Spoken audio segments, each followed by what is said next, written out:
write emails, putting affiliate offers without sounding salesy or inauthentic? That's a question I get a lot. Now, today, I want to share 3 tips for writing affiliate emails that are authentic to you and actually get results. And one of the biggest challenges that people face when they're promoting affiliate offers is that they feel like they aren't being authentic to themselves and to their tribe. They feel like that by promoting an affiliate offer, they are somehow being salesy, or they're selling out, or they're inconveniencing their audience. Nothing could be further from the truth if you're doing it the right way. Now, before I share those 3 tips, there's a couple of questions that you need to ask yourself, and I'm going to share those in a moment. But first, welcome to everyone who's on live, and to everyone who, well, if you're watching this in the future, welcome as well. For those of you who don't know me, my name is Matt McWilliams, and I'm joined today by my co-host, Mark Sieverkrop. Mark, this is a topic that we get asked about this a lot. A ton. It's how to sell without being salesy. So welcome to everyone. Now, if you were on, drop us a comment. Let us know where you're joining us from. And we encourage you to ask, hey, Phil, ask a lot of questions. Let me pull up the comments here. Do you want them to be on point questions, or can they be any questions whatsoever? You know what? I would like them to be on point. Yeah. Okay. All right. Just making sure. If you've got questions about what we're talking about, if you got a question about today's topic, about how to sell without being salesy, how to be authentic when you're selling, this is a part of our ultimate guide to monetizing a small email list. And so one of the things that's very common amongst people who have smaller email lists is because they have less experience selling in email, they really worry about that. They worry about authenticity. They worry about being, salesy. They worry about not being true to themselves and true to their tribe. And so we really want to help you with that today. You can find that ultimate guide, the ultimate guide to monetizing a small email list. Go to mattmcwilliams.com/small. Hey, Michael. Or if you want to get notified, because we're going to be updating this throughout the month of March. We're about almost a third of the way through, I guess. Go to mattmcwilliams.com/UG, mattmcwilliams.com/UG, and we will send you an update, a messenger update, every time that we add something to this ultimate guide. So we're only about a third of the way through today. We've still got a lot to add to this ultimate guide. We'll share some of what's coming up soon. Hey, Tom, we'll share some of that coming up here soon. But comment, we're going to ask you throughout this, let us know your thoughts about what we're talking about. If there's something, a question that comes up, let us know what questions you have about what we're talking about, and we will answer that either as we go. Mark has permission to interrupt me and ask any questions, or at the end. We'll answer questions at the end as well. Now, before we get started, let me ask you a question, and let us know in the comments. Are you afraid of being salesy? We'll call it salesy, actually. Are you afraid of being salesy? Type yes or no in the comments and let me know whether or not you're afraid of being salesy. And let me pull up the feed here. I just realized I don't have the feed pulled up. What about being smarmy? If they're afraid of being smarmy, can we also smarmy? I laugh because we have a former client, Jeff Goins, that was like his. That was his word. That was his buzzword, if you will. Yeah. Was smarmy. He would always say that. So, yeah, Tom is afraid of being salesy. Gwen, Phil asking, in regards to salesy, is there a limit to how many times you send different affiliate offers to the same person? Ooh, now that's a very micro question. It's a very micro question. We're actually going to cover that in the ultimate guide, Phil. And when I say it's a micro question, when you say same person, really what you mean is, if you have 1,000 people or 500 people or 100 people on your list, and these 30 people and these 40 people, you don't usually mean individuals. There is a limit. There is a limit in a sense of you wouldn't send the exact same offer every month to the same group of people. But to let somebody know every year about a particular product, totally cool. to let somebody know when there's a discount on a product and you were to say promote a special offer on that product, quarterly, if there were a flash sale going on or something. That's totally cool as well. That's totally cool as well. I love Phil's answer. How about yes and no? And I know Phil, I've seen him, and we'll talk about this as we go along. Phil's really active in this group. It's called the Secrets of Successful Selling. It's a new Facebook group from the folks at Ziglar and Kevin Harrington and our friend Mark Tim, who we had on last Friday. And Phil has been blowing that group up in a good way. And I will just say, Phil, I got a text last night from the guys who run that, and they were just thanking me for referring you to them, because you've been a real asset to that group, and which is just awesome to see, Phil. So great job on that. So those questions, I said I had 2 questions before we get into the 3 the 3 points that we want to make today about how to sell without being salesy. And question number 1 for you, this is a mindset shift, is what's wrong with being salesy? Like, think about that. What's wrong with being salesy? Now, I know what you mean when you say, for those of you who said, yes, you struggle with being, I'm pulling something up. I want to share a picture with you guys. You struggle with being salesy. I know what you mean when you say you don't want to be salesy. And I receive a lot of emails like that. We mentioned surveying your audience last week. And one of the most common things that we got in the survey that we did of my audience was they don't want to be salesy or sleazy. Nobody said smarmy. There's nothing wrong with being salesy. Just don't be this guy. I don't know if you guys can see that there. Mark, is that showing up well enough, or is the light just killing it? Don't be this guy. See it. Yeah. You can't see it? A little bit. All right. Well, he's got the burgundy coat and the way open collar. Actually, I just realized, he's got a little bit, he's low on the hair, and it's slicked back, got a cigarette in his mouth. And he's like, yeah, he's kind of like he's like a really sleazy Fonzie. Hey, you're thinking of a used car salesman. You're thinking of, if you guys remember the Sham Wow commercials, that's love that commercial. But there's nothing inherently wrong with selling if you're selling good stuff and you're selling it the right way. So as we go back to our first rule of affiliate marketing, is don't promote crap. Don't promote crap. If you're promoting good products, there's nothing wrong. I've said it before, and I wholeheartedly believe it, that selling affiliate offers is one of the best ways to serve your audience. I mentioned that Secrets of Successful Selling Facebook group that Phil's really active in, and it's this free Facebook group as a part of the Secrets of Closing. The Secrets of Closing the Sale masterclass with Kevin Harrington and Mark Tim and the Zig Ziglar group. And there was a comment in there. They asked, what was your biggest takeaway from the video series that they just started? And if you want to check this out, go to, Mark, what's the URL to grab? Go take their assessment, mattmcwilliams.com/entrepreneur type. You'll take their assessment. You'll find out what type of entrepreneur you are.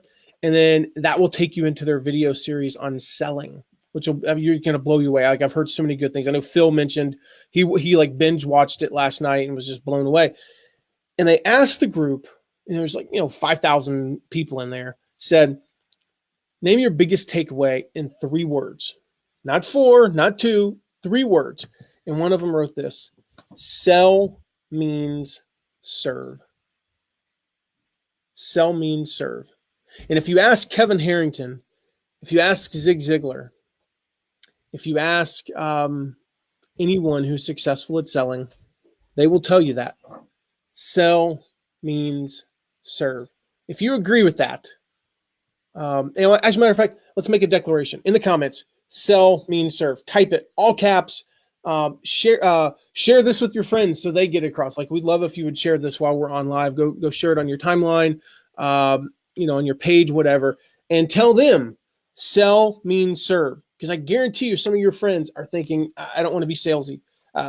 They think of that guy, the guy going like that with a cigarette hanging out of his mouth. That's what they think of.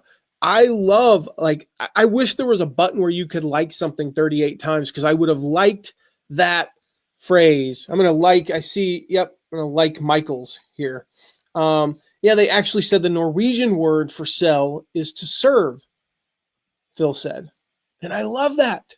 It's so true. So if you have a bad taste in your mouth when it comes to the word selling, now is the time to overcome that perception and understand that selling can be a good thing. Actually, it can even help your audience when you do it the right way and with the right products. So again, goes back to that, what I said, don't promote crap. Number one rule of affiliate marketing. If you promote crap, well, you're not serving your audience by default. And here's the thing I found. When you promote, if you've been there, if you've ever done this, where you promoted a product and you were like, I'm just not sure that this product is right for my audience.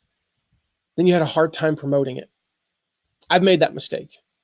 I made that mistake before where I was just like, I don't know, man. I'm not sure about this product. And then I started promoting it and the promotion went terribly and I had to back off and then I realized afterward, I'm like, duh, why don't I practice what I teach? Why don't I actually do what I tell people? Don't promote crap. In fact, only promote the best. And so if you do that, you'll have no problem with selling. My second question is, have you trained your audience to expect the wrong thing? And what I mean by that is if you're worried that selling an affiliate offer will come across as inauthentic, or your audience will think that you're selling out. I feel like every time I do that, I'm like selling out. I feel like Chris Farley on SNL. Yeah.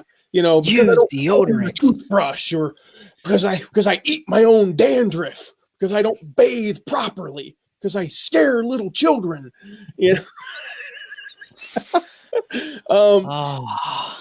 Chris Farley, may he rest in peace. I miss that guy so much. I do Every too. day I miss that guy. Oh my gosh, Yeah. he was amazing.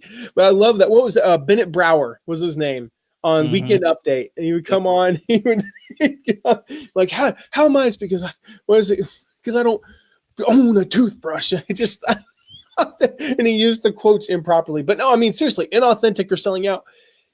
If you feel that way, you might have trained your audience to expect the wrong thing. So I want to know about you. Get ready to share in the comments. Have you trained your audience to expect only free content? Have you trained them to never expect you to sell them anything? If that's the case, share in the comments. How have you trained your audience? How have you trained your audience? And I love what Mark says. Mark, I think you and I were on a phone call one day, and we were talking about this topic, and you said this to me just privately. And I was like, whoa, say that again. And like anytime, when somebody asks you to say something exactly the same, you're like, I think I said this, that just kind of came out of my mouth. But I remember word for word, because I've quoted it so many times. One way or another, you are conditioning your audience. One way or another, you are conditioning your audience. If you try to build your following, you try to grow your business, you try to make money, and then you have to condition your audience to click and buy, not just expect free content. Well, it's hard. If you do all those things, if you keep, you keep building a list, you keep giving them amazing content, you get the best content in the world. But if you're not conditioning them to actually expect to have audience, to have offers made to them, it's going to be hard to ever sell anything to them. Like Tanya says, I have trained my audience to expect just content. Well, we'll fix that. We're going to fix that, Tanya. I've said it over and over again. If you say you are running an online business, you have to also say, and you have to believe that businesses make money, and that's actually inherently a good thing. I love that Walmart makes money, because it means that Walmart stays open. And when I need something at 11 o'clock at night, we were talking about this morning. We were at the pediatric neurologist this morning for our daughter, and she's the only game in town. And there were people from like all over the region, like other states, because it's like, if you live in northwestern Ohio, there are no pediatric neurologists near you, except for Fort Wayne. And we were commenting how we really I don't know if I could live in an area where you had to drive 100 miles to see a pediatric neurologist or to go to Walmart or to whatever. And I'm like, I don't want to have to drive 100 miles to go to PF Chang's. I like it too much, or Costco, whatever it was. And we were talking about that. And the point was that we're really thankful that these places make money and get to stay open here. And so we love supporting places that are nearby because, sometimes at 11 o'clock at night, we realize, oh crap, we don't have anything for our child who is screaming his head off because he has an earache or something. And we need we need Tylenol. That happens every now and again. And if you don't have a store nearby, you can't do it. So I'm glad that they make money. I would pay them $100 for that Tylenol in that moment without hesitating. So if you realize that you have conditioned your audience to expect you to never sell anything to them, Tanya, don't worry, you can fix it. In next week's Facebook Live, we're going 1 week from today, but we're back at 2 o'clock, if I'm not mistaken, Mark. Actually, no, it's next Friday. Next Friday. Oh, yeah, that's right. Because next week, I have the pleasure, I will be at what is arguably my favorite place on the face of the earth outside of Anna Maria Island, Florida.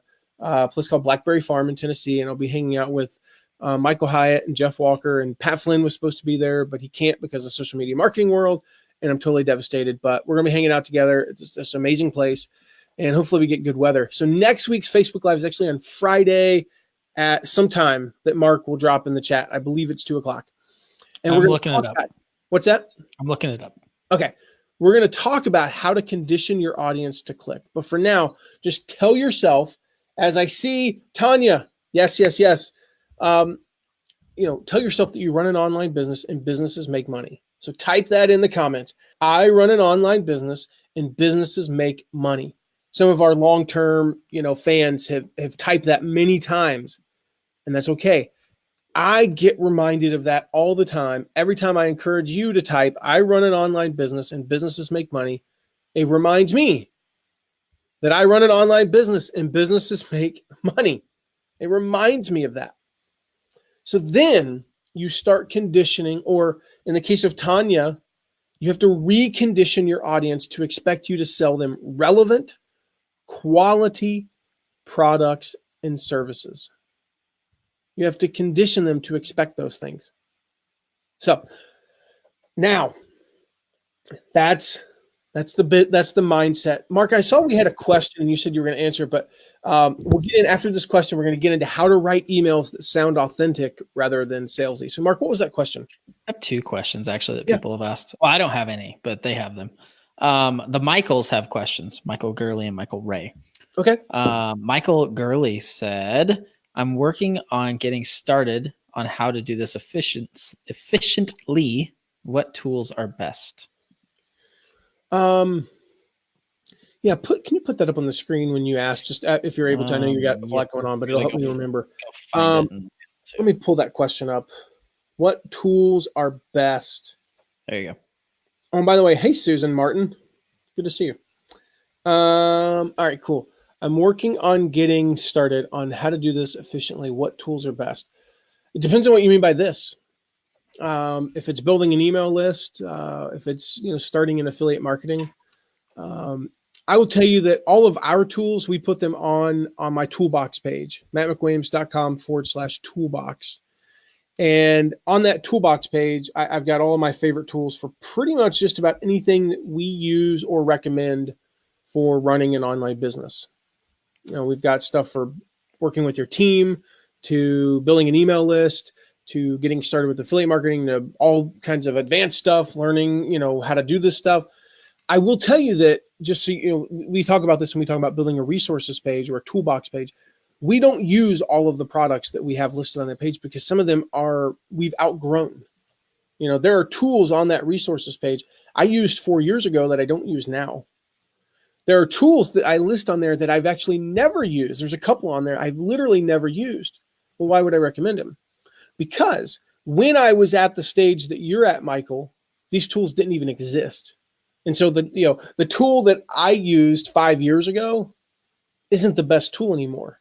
It might not even exist. They might have gone out of business. So of course I won't recommend that. So there are tools that I might have tested them real quick, but I've never personally used in depth, and we still recommend them on that page. And again, you can find that at mattmcwilliams.com/toolbox. Mark will drop that in the chat there, and you can check out all of our tools, Michael, for just about whatever you would want to do. The other one? Yeah. All right. The other Michael Ray, says, having multiple domain names, does this help with affiliate marketing? Depends on why you have them. If you're building a personal brand, focus on your one domain. Now we have multiple domains, the affiliateguide.tv, for example, that goes to some of our recommended videos.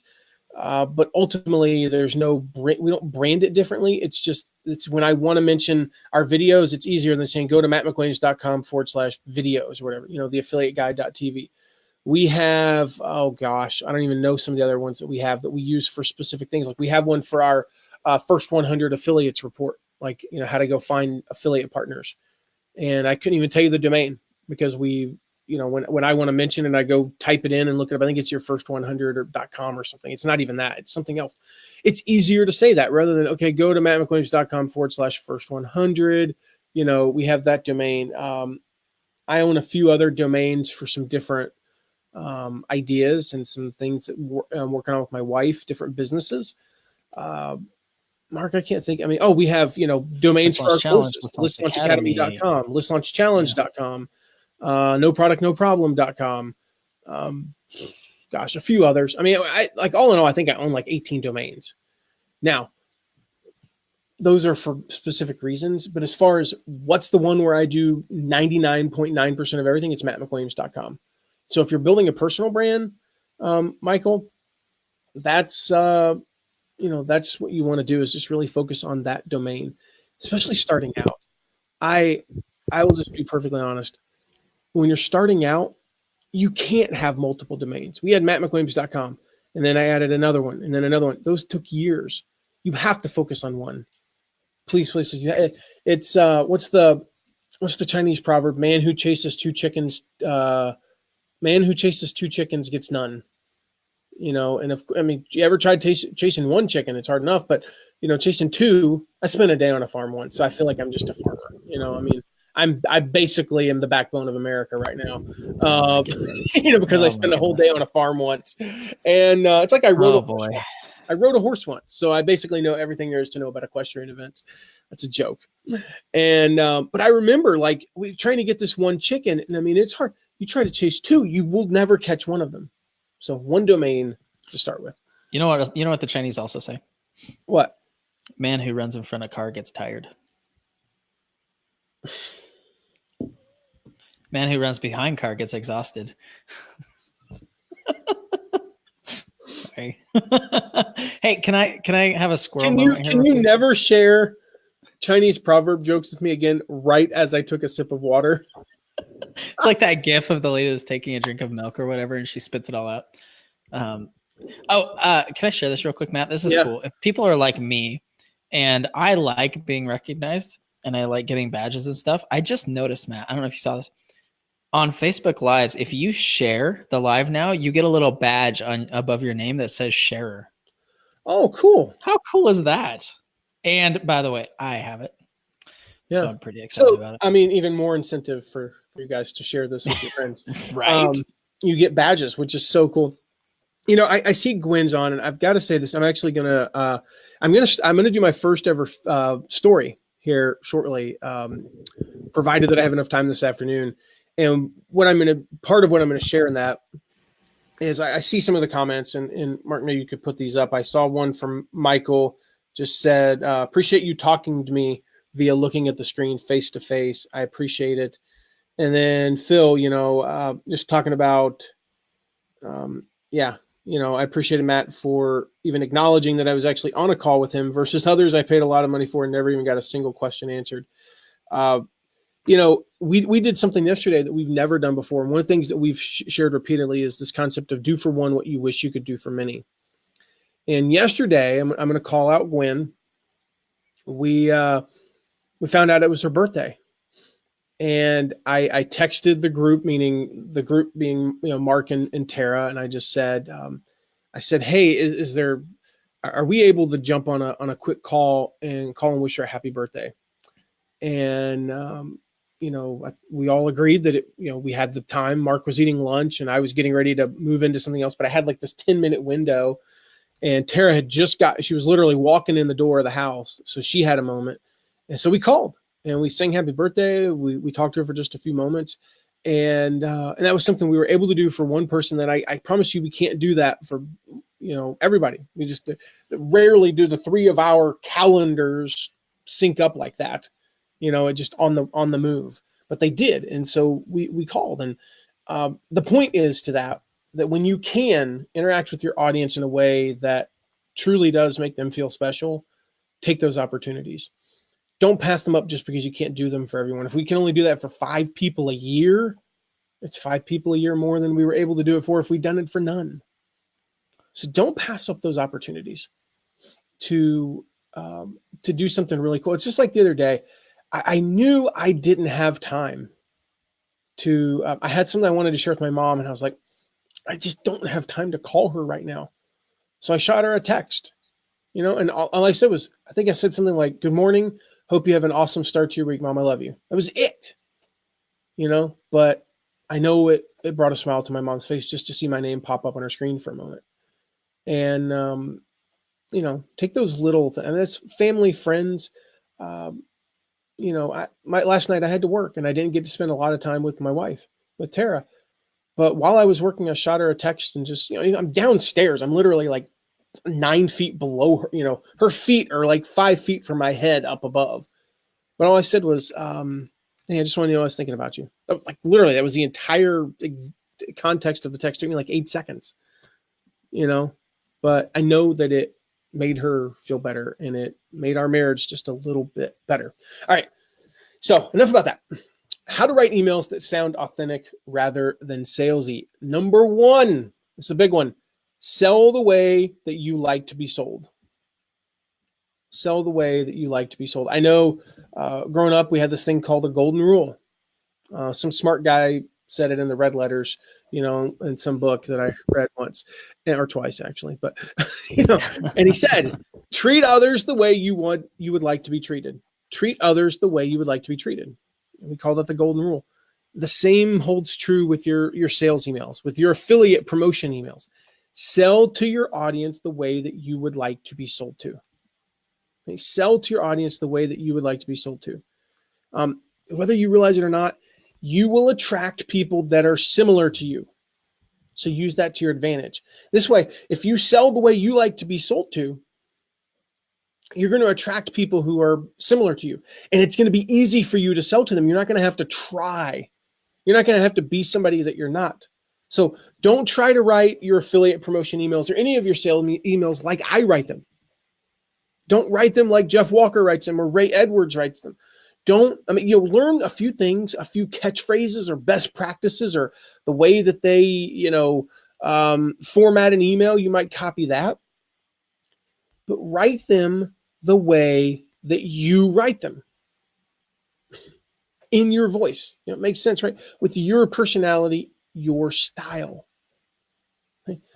Don't try so hard to copy others that it takes away who you are. Because they're selling to their audience like they like to be sold to. And their audience is like them. And that might not be true of you. Now, if it is true of you, certainly learn from that. But the big audience, the big thing here is to sell like you like to be sold to. Sell in a way that you read the email and you don't feel like you're being salesy too much. You don't feel like this was hard for you. Sales emails, while you can learn some best practices and you can struggle to find the perfect word sometimes, and you have to use thesaurus.com to what is that? What's another word that means dream? Let me think about that for a second and let me look that up and see if I can come up with another word. That's okay. But overall messaging should be easy for you because you're selling like you like to be sold to. For number 2, and I want to see, type in the comments, do you know what swipe copy is? Because I want to know if I need to explain it. And we have a delay on Facebook Live between when I say something and when you type it. But let me know if you know what swipe copy is and if you've ever used swipe copy before as an affiliate. Let me know in the comments so I can kind of, I'll go into a little bit more detail if you guys don't know what swipe copy is. But the second thing that you need to do in order to sell without being salesy is to use swipe copy as a guide. Use swipe copy as a guide. So again, what swipe copy is here? When you're promoting an affiliate offer, you will be given swipe copy to help you promote that offer. Swipe copy is essentially it's a guide, and that's what it's meant to be. If you're not given swipe copy, well, then consider sharing this live lesson with the product creator, the affiliate manager. It'll help them, if they apply what I share. If they do give you swipe copy, and they should, use the swipe copy as a guide, though. Swipe copy is essentially email copy, social media copy, whatever it may be, that in a sense you could, in theory, copy and paste it. The problem is that copy was written by a copywriter. It was written by the product creator. If you promote our No Product, No Problem course, I probably wrote the swipe copy, or Mark wrote the swipe copy, or a copywriter wrote the swipe copy. We write it in our voice. How I sell to my audience might not be how you sell to your audience. So we have a video coming up. I'm not sure when, but during the Ultimate Guide to Monetizing a Small List this month about how I use swipe copy. I was just going to walk you through step by step how I use it, how you can use it the right way. So make sure you save that page at mattmcwilliams.com/small. You get those messenger updates at mattmcwilliams.com/UG.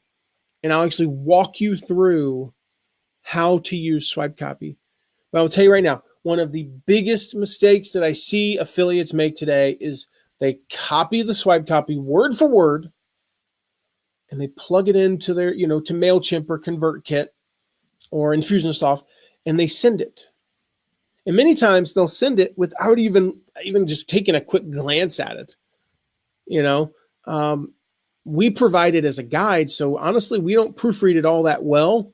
And if there's a typo, I'm just saying it's something that you probably should have looked at. They copy and paste it word for word. The swipe copy, this is so key. I wish I had put this on a card so I could hold it up. Hey, Mark, you could put it on the screen. Swipe copy is a starting point. It is a place to begin your copy. Swipe copy is a starting point. It is not the end all be all. It will give you some ideas. It will give you a general path to go on with your emails, but it shouldn't be copied and pasted word for word. So I've got an example over here. It's from a promotion that we did for Marisa Murgatroyd. I don't know. This is probably from 2 years ago. Yeah. I'm going to read to you the swipe copy. Okay. And then I'm going to read you what we wrote. So it's going to be a little bit long. It's like story time with Uncle Matt here. And, and I'm going to read this to you, but you'll see how kind of what we did with it. We took it and we used it as a guide, as inspiration. Now, Mark, there's an opportunity for them. Make this real easy. If you want to get today's points and copies of these emails so you can see how we used it, Mark, what do they do? We have a fancy way for them to get so those. There's a URL. We're finishing it up because Matt asked me to do this morning. Yep. I thought of this at the pediatric neurologist. Right. Yep. Like, so there's a URL I'll give you. It's going to take you to Messenger and it will tag you. And so when we finish it, then we will get it sent to you. And that's it'll be in the next hour or two. It's not going to take very long. But yeah, so I'm going to drop the URL here in the comments here shortly. And then you'll just click on that and we will get it to you as soon as we finish it. Awesome. And it's going to be, I guess I can tell you what it is too. Let me look here. Yeah. mattmcwilliams.com/selling tips is going to be mattmcwilliams.com/selling tips. Go there. It'll be ready shortly after, probably about the end of this or so, roughly. And we'll share these emails and all the points, just in case you didn't get great notes. So let me read this here real quick. Storytelling with Uncle Matt. I'm going to like that one, Michael. Yeah. Okay. So here's the swipe copy. She said, today I have a question. If I'm not going to read the whole thing, but you can get the whole thing when, you go to mattmcquains.com/selling tips. Think for a moment about your favorite teacher, one that inspired you. Now, again, this is what the swipe copy said. You can probably remember their name and what they looked like, right? I bet you can also remember something that they taught you, something that stands out after all these years. Let's see here. Ooh, lost it. There we go. Okay. And I'm guessing that the way they taught you wasn't like any other teacher. And so this swipe copy goes on about, teachers, right? And then let's see here. Let's skip down and it says, teachers are constantly trying to use experiences in their teaching because they know that the ability to learn better from experience is literally hardwired into the DNA of every human on this planet. Babies don't learn to walk by having their parents sit in front of them and sit them in front of a whiteboard, creating diagrams. I love this image, creating diagrams of the walking process. Can you imagine that? Like, that's such a powerful visual that you would sit your baby, in their soiled diaper or whatever, sitting there going, gaga, and you're writing on a whiteboard how to walk. No, they wobble, they take a step and another and fall on their diaper cushion butts. And then it goes on for a little bit here. Now, here's my version. My version says, got a question for you. Now, let me actually explain something, how we came up with this. Was Mark, as many of you know, actually does the actual writing of a lot of our copy. Not all, but pretty good. I'd say roughly 75% or so of our copy. What we'll do often, though, is, we'll talk about it and I'll give him a story. I'll give him a lead in. I'll give him my 3 points, things like that. You'll tell me your favorite dish at Panera. Yes, my favorite dish at Panera, which is the Southwest chili lime salad, I think that's what it's called. It's a Southwest salad. I don't know what it's actually called. That's something we actually did. That's why I made that point. Yeah. And he calls me, he says, okay, we've got the swipe. I've got this idea. He says, okay, tell me about your favorite teacher. And I mean, immediately the person came to mind. I told him, I gave him some stories about her. And then he said, okay, now tell me about when one of your children learned to walk, or something like that. So here's what we got. So I got a question for you. Think for a moment about your favorite teacher, one that inspired you. You probably remember their name and what they looked like, right? For me, it was Mrs. Trippy, my 11th grade history teacher. Now, just like me, I bet you can also remember something that your teacher taught you, something that stands out after all these years. And I'm guessing that the way they taught wasn't like any other teacher. So think for a moment about why you remember them. Is it because he or she used hands-on projects where you had to create something? Was it the way that this teacher was able to tell a story and make the information come alive? That's what it was with Mrs. Trippy. She put the story in history. History literally came alive in her class. I felt like I was in the story. She is the reason why I absolutely love biographies even now, which is totally true. And then we skip down and I say, my son Giovanni didn't learn to walk by having me sit him in front of a whiteboard, creating diagrams of the walking process. You can see that part right there was almost an exact quote from the swipe copy. But I said, my son Giovanni. So nothing about that. And the whole thing with the whiteboard and that's something I would say. Like that is, that's exactly how I would explain how you don't teach a kid to walk. I said he wobbled, took another step, and then fell on his diaper cushioned butt. Again, something I would say. Then he tried again. Eventually, he transformed into a person that could walk. But it is pretty amazing when you think about it. If you care about creating real transformation and results in your customers' lives, you have to watch this new video from my friend Marisa. And then I actually say pronounced Marisa Murgatory, blah, blah, blah, blah, blah. And then I talk about the course. And you can see that we got inspired by the swipe copy. We got inspired by it. And we used it as a guide. But I didn't say, think about your favorite teacher, blah, blah, blah. I said, no, let me tell you about my favorite teacher. That's a personal thing. Mrs. Trippy, my 11th grade history teacher. I can't think of a single other teacher who influenced my life more than her. Blah, blah, blah. So can you tell what I did with the swipe copy there? If that's making sense, again, we got a video coming out here in the next couple of weeks on the ultimate guide to monetizing a small email list. where I'll walk you through, I mean, literally the process for how I do it. And what that process is, especially going back to when I wrote all of my own copy, I would go through and I would look at the swipe copy, and then I would get this, and then I would piece this, and I would do this, and I walk you through in that video. The thing is, no one who read it and then read someone else's email would think it was the same email, because it's not. They're not talking about Mrs. Trippy. They're not talking about history. They're not talking about Giovanni, unless their son's named Giovanni, and that would just be really weird. I used the swipe copy as a guide, that then I made it my own by adding personal stories and making it sound like me. So it just so happened that in that example, the whiteboard and the sitting them down, the diaper cushioned butt, those are things I literally would say. That's how I talk, right? And so I could use that. And I saw Gwen's comment. That's awesome. Yeah, I could use, those specific phrases. If it had said something a little bit different, we might have ended up with what we wrote, or, something again that was our voice. So do not copy paste. I want declare in the comments, I will not copy and paste swipe copy ever, ever, ever, ever. What was that? 4 evers. I want all 4 evers, or your comment doesn't count. Didn't have enough evers memorized. So I made it sound like me, which leads me to tip number 3 for today. Get clear on your voice. Get clear on your voice. And I meant that when I said your comment. I want to see, I will never copy and paste swipe copy ever, ever, ever, ever. I may have added an extra ever there. 4 is good. 3, you get a B for using 3 evers. All right. Yeah. Get clear on your voice, not my voice, not, Tony Robbins' voice or whoever. Get clear on your voice.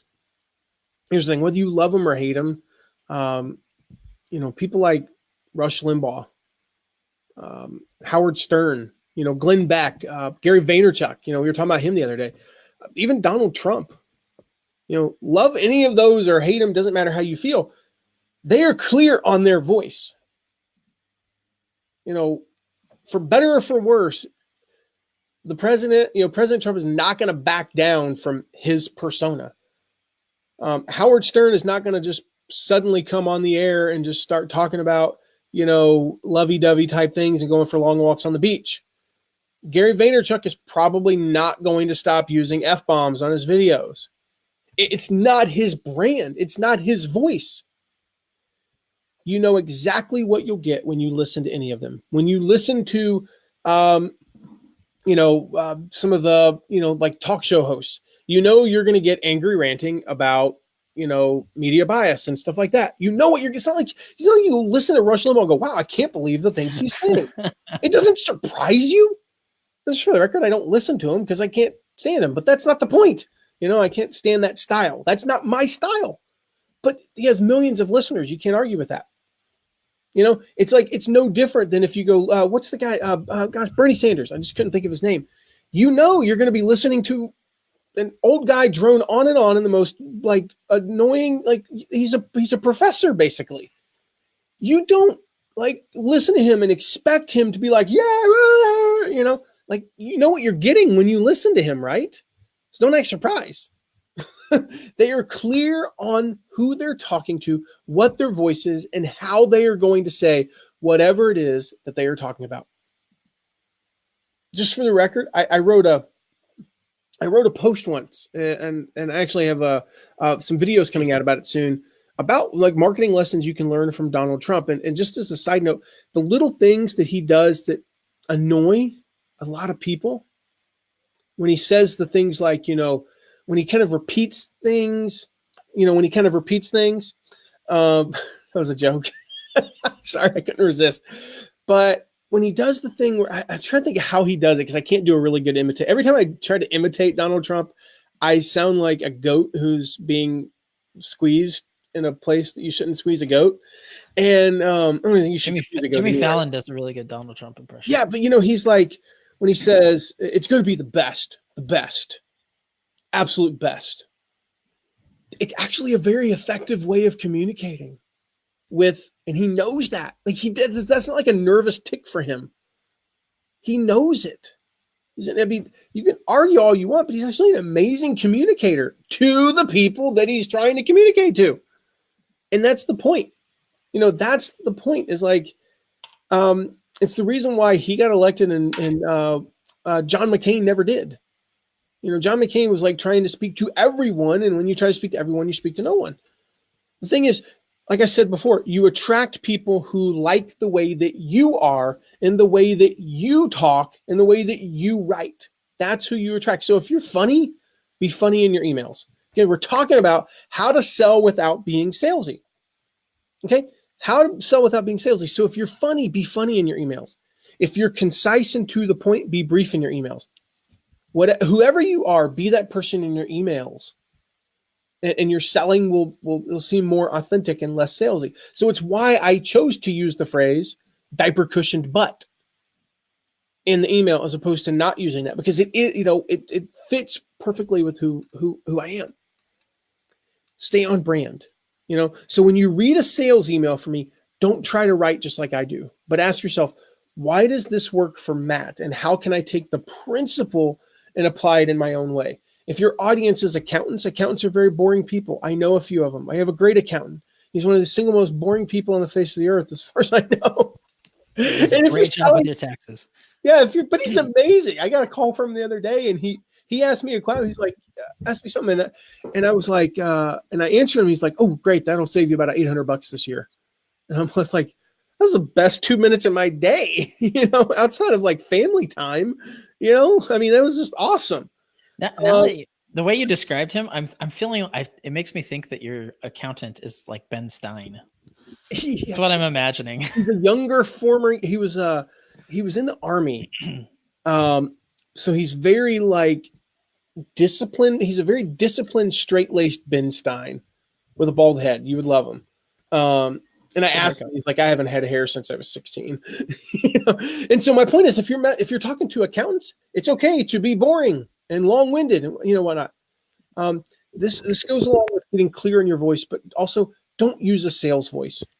Some people write their content emails one way. The email where they're saying, come to my Facebook Live, read this blog post. They write that one way, and then they write a different way when they're selling. Stop that. Sunday. If you read any of my emails, they essentially all sound the same. They all sound exactly the same. They sound like me. That's the key. They sound like me. Now, I don't talk to you one way if I'm telling you to go read a blog post that I just wrote, and then an entirely different way if I'm telling you to enroll in No Product, No Problem, or an affiliate offer that I'm promoting. They're all the same, and yours should be too. So get rid of your sales voice. Get rid of your sales voice. If you struggle with sending emails that don't feel authentic to you, that's the key. If they don't feel like they're coming from you, apply those 3 tips. Apply those 3 tips immediately. And I promise you'll feel better about serving your audience by promoting affiliate offers. That's the key today. You've got to apply these 3 things. And I promise you that you will be able to serve your audience. We said earlier, sell means serve. It's a beautiful way of thinking about selling. The Norwegian word for selling is the same as to serve, apparently. I think it was Phil that reminded me of that. So if you struggle with selling, you struggle with being salesy, remember that sell means serve. Apply what we taught today, and you'll be on your way. Remember to go check out the ultimate guide to monetizing a small email list. I know we've got at least one question that we'll take here in a second, but check that out at mattmcwilliams.com/small, and then mattmcwilliams.com/UG to get those messenger updates for when we release new content in the ultimate guide this month. Not to be confused with OG. Not the original gangsta. No. Yeah. Yeah. One of the things that I thought of, Matt, when we were talking about using your voice, getting clear in your voice, and then using swipe copy, and Gwen actually kind of mentioned something similar. But it's, when you're doing this, I think some people don't realize that Matt, you throw out a lot of what your English teacher would have said was appropriate or I don't give a correct crap about what my English because that's not how you talk. That's not how you interact. Now, when I say that, I'm not saying that it's cool to have a bunch of typos and like missing punctuation. That's not what we're talking about. Yeah. But I mean, to me, and I do this in my emails, like there are times in my emails where I write the word gonna because I say gonna. Uh-huh. You don't say, I'm not going to write going to, because if somebody gets that email, they're like, yeah, he didn't write that. Yeah. And I think that's important. And it's those little things that really do make a big difference. You mentioned it. I think this is kind of a unique thing because it's almost like we're using swipe copy inside our own company. But when I'm writing copy for you, there's certain tiny little phrases I use specifically, I specifically use certain phrases and certain words because those are the words you use. And that's the kind of thing that when you're using swipe copy and when you're getting clear in your voice, make sure you do that. If there's a certain way that you always say something, change the swipe copy. Don't use what the swipe copy says if you don't say it that way. And if you would never say it that way. Yeah. And when I'm looking at it, that's kind of what I do. I look at it and I say, could I ever hear Matt saying this? Nope. Matt would never say that. How would Matt say it? And then I change it. So do the same thing when you're reading through swipe copy. Say, no, I would never say it that way. Okay, then change it. Gwen said that exact thing. She said, here, let me see if I can pop it up on the screen. If you use contractions when you talk, use them when you write. So many people reveal they're using swipe files by being more formal than they are in real life. And, as people who've created swipe copy for people, Matt, we purposely do that. You kind of make it bland on purpose so that people will then make it their own, so that they will make it sound like them. We're going to write it as, bland as we can so that they can adjust it. So make sure you do those things. Absolutely. And like I said, we have a video coming out, part of the Ultimate Guide, where I'll walk you through step by step. It's a long process, and I'll be sharing my screen, which I can't do effectively here. So I want you guys to see that video. I think it comes out like either this Thursday or next Thursday. So like I said, just go make sure you save the page, save the page, get those messenger updates, and we'll tell you when that video is out, because it's it's really cool. It took me about 4 or 5 years to kind of figure the process out that worked best for me. And, you'll tweak it a little bit, to fit your needs, but I'll walk you through step by step how to use swipe copy. All right. Awesome. So one last thing before we ask the question, Matt, yes. Is just a reminder, guys, if you want to get these tips that Matt talked about today, go to mattmcwilliams.com/selling tips. And if you do that, we will send that to you when we finish it. And we'll give you those tips, some of the pointers that Matt, some of the stories, especially the swipe copy that Matt was sharing, so that you can go through and read that and see how those are different between the swipe copy and between what Matt actually sent or what we actually sent. So mattmcwilliams.com/selling tips is the place there. All right. One question, Matt, you ready? Awesome sauce. Okay. Michael Ray said, what is the highest paying affiliates? Meaning what's like the highest paying affiliate program? That's no idea. The way I read it. It's not a question I've ever cared about, because you promote what's best for your audience. That's one of the things. If you go straight for what's the highest paying, because the highest paying might pay you. I mean, I've received some $5,000 commissions on $50,000 offers. The reality is I converted one of those. So, but I've made $20,000 promoting a $300 product by selling a lot more of those. So I don't know that it matters.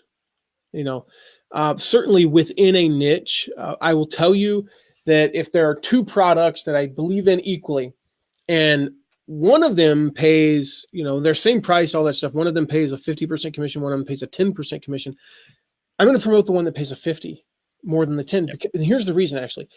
If you're only paying a 10% commission, I kind of wonder about you. What's going on with your company, and what's going on with your personality? Are you guys stingy that you're only willing to pay me 10 when your competition is paying 50? Yeah. If the competition's paying 20 and you're paying 10, I'm not as concerned, although that is, half as much. So there's reasons for that, but it has nothing to do with, I'm going to necessarily make more money. Although that in that particular extreme case, that's definitely a reason between two products that are equal. Now, if it's a $99 product that pays 10% and a $2,000 product that pays, 40%, I'll actually promote both. because it benefits my audience to give them options. Here's the beginner version for only $100. Here's the really expensive advanced version for $2,000. And yeah, it might cost me a couple bucks, but I'm serving my audience best way. So that's what matters the most. I mean, that's what matters most. Well, that's what I was going to say too, Matt, is, when you're talking about serving your audience and recommending things, you mentioned your toolbox earlier. If you guys go there, you'll find that not all of those are affiliate products. Not all of them are affiliate links, because we're recommending what's best for our Some audience. of them pay zero. Yeah. So, I mean, I agree, Matt. And I think that's a great point. Just your first and foremost worry is serving your audience and giving them the best product. And then after that, if it's apples to apples, then you pick the one that pays more, obviously. But, that first and foremost is serving. But I mean, Matt, can we say that, typical for information products is 40%? I mean, that's fairly normal. Yeah. Anything that's high touch, like in-person events, coaching, those types of things, typically 10% or so. Yeah. So that's where you're going to be. Sometimes you'll get more, sometimes you'll get less. I mean, we did a promotion recently where we gave 100% commission on a certain product, and then less later, because that was a loss leader. And retail products are going to be low as well. Yeah. I just realized my laptop doesn't have a power source right now for some reason, and I'm going to go dead in just a moment. So we're going to wrap up. That's a great excuse for ending, because otherwise I'm going to end like just, I see, hey, by the way, I see a file or feel, I'm not sure, from Luxembourg. Hello, or Luxembourg. Welcome. So glad you're here. Make sure, I think if you're just got here, make sure you go back and watch the replay of this. We talked about how to write sales emails that don't feel salesy, how to stay authentic to your voice. So go read that. Like I said, I've got to jump off. I got 6% left, and that's not going to last very long. And I apologize, guys. Just thought I had my charger in, and well, I did. It's just not. Rookie mistake. I think the plug's not working, I think is what it is. Weird. So go check out the Ultimate Guide. Mark just dropped the link, mattmcwilliams.com/small. Get those messenger updates, so you get updates throughout the month. We've got at least another 6 or 7 or 8 pieces of content in the Ultimate Guide to monetizing a small email list. And Eric, is there something I can do to help them set up or convince them to start an affiliate program? I've got tons of content on that. And I would love to share that, but I don't know the URL. So here's what I'll say. Eric, email me or Mark, Matt or Mark at mattmcwilliams.com. One of us will get you the link to that piece of content. And then to all of you, thank you for being here. This was fun. You mentioned one other resource, and that's the Secrets of Successful Selling promotion that's going on right now. Go check that out at mattmcwilliams.com/entrepreneur type, and you can take their assessment to find out what type of entrepreneur you are.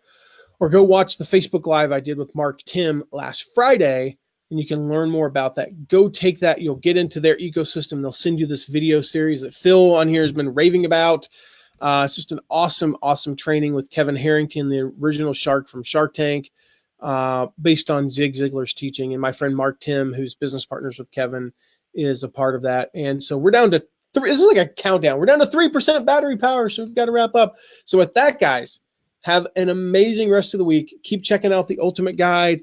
We'll be back. We'll be off next Tuesday, but we'll be on next Friday at 2 p.m. Mark? 2 p.m. 2 p.m. Eastern. Next Friday. We're going to be back with another Facebook Live. And, oh man, we're going to have some cool stuff. Check out my Facebook stories this week as well. And we'll see you soon. Take care, guys. See you guys.